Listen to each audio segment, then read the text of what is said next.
Well, the National Investigation Agency has filed a charge sheet on two key aides of designated individual terrorist Lakhbir Singh Landa and banned Babbar Khalsa International Terrorist Organization in a Punjab terror conspiracy case.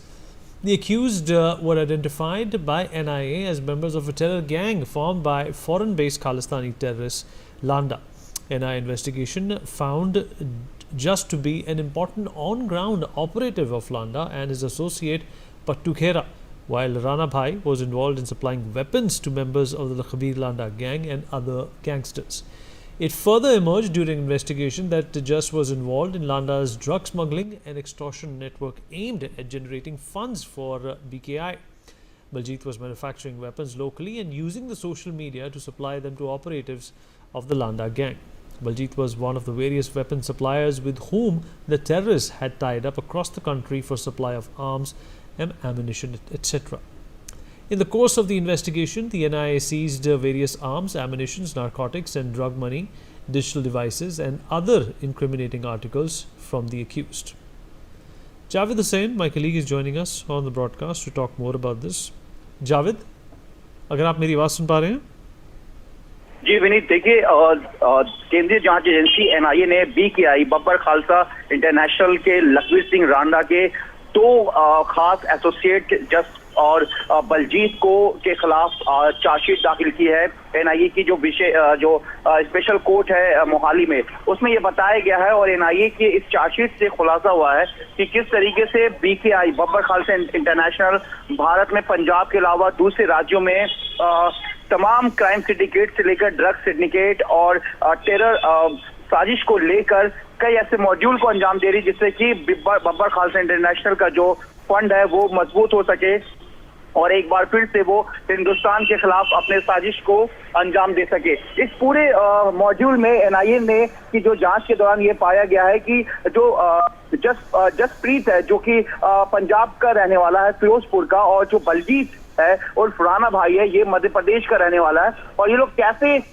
Hindustan में दूसरे आतंकी जो संगठन है उनके साथ जो illegal arms weapons की जो सप्लाई करते हैं, उसके अलावा कैसे जो इनका पूरा गैंग है जो संगठन है हिंदुस्तान में प्रतिबंधित संगठन है बब्बर खालसा। और सबसे बड़ी बात ये कि विनीत देखिए ये लोग जो लखबीर सिंह रांडा और इसके अलावा कई ऐसे बड़े आतंकी जो है बीकेआई से जुड़े हुए वो लोग इस वक्त पाकिस्तान में बैठे हैं और आईएसआई के साथ मिलकर हिंदुस्तान के खिलाफ लगातार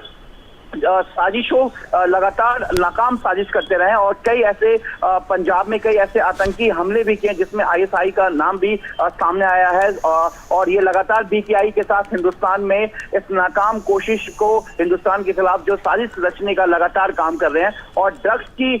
खेप हो जो हिंदुस्तान में लगातार पहुंचाया जा रहा है, इलीगल आर्म्स का एक पूरा कंसाइनमेंट हो या इसके अलावा एक्सटॉर्शन का हो, ये बीकेआई हिंदुस्तान के कई बड़े गैंग्स के साथ मिलकर भी एक्सटॉर्शन रैंसम जैसे जो क्राइम सिंडिकेट है उस पूरे मॉड्यूल को भी अंजाम दे रहे हैं जिससे कि बीकेआई मजबूत हो सके। जिस तरीके से इन दो लोगों के खिलाफ एनआईए ने चार्जशीट सबमिट की है और उसमें ये जांच के दौरान अभी तक में खुलासा हुआ कि कैसे लगातार इस तरीके के जो लखबीर सिंह रांडा से जुड़े हुए जो ये इनके खास एसोसिएट्स है, किस तरीके से आतंकी संगठन जो प्रतिबंधित है बीकेआई उसको मजबूत करने में लगे हुए हैं, और लगातार ऐसे कई और हैंडलर्स हैं जो इस वक्त हिंदुस्तान में मौजूद हैं। लेकिन सबसे बड़ी बात यह कि बीकेआई के ज्यादातर जो प्रतिबंधित आतंकी वांटेड जो आतंकी हैं वो इस वक्त पाकिस्तान में बैठे हुए हैं, क्योंकि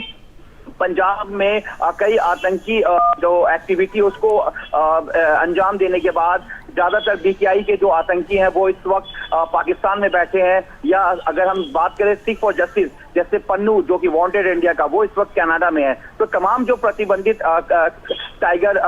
केटीएफ है, खालिस्तान टाइगर फोर्स है, बीकेआई है, एसएफजे है, इस तरह के आतंकी संगठन ने सभी ने अपने अपने अलग अलग कंट्री में बेस बना लिया है। ठीक उसी तरीके से बीकेआई ने काफी लंबे समय से इस वक्त पाकिस्तान में अपना बेस बना रखा है। तो एनआईए कहीं ना कहीं देश की केंद्रीय जांच एजेंसी ऐसे बड़े प्रतिबंधित जो आतंकी संगठन उनके मॉड्यूल को हमेशा नाकाम करती रही है और आगे भी करेगी। लेकिन जिस तरीके से बड़ा खुलासा हुआ है कि कैसे ड्रग्स के सिंडिकेट को लेकर और लगातार दूसरे क्राइम सिंडिकेट को लेकर हिंदुस्तान को कमजोर करने की कोशिश की जा रही है और लगातार अपने हैंडलर्स को और अपने ऑर्गेनाइजेशन को मजबूत की जा रही है। जी विनीत।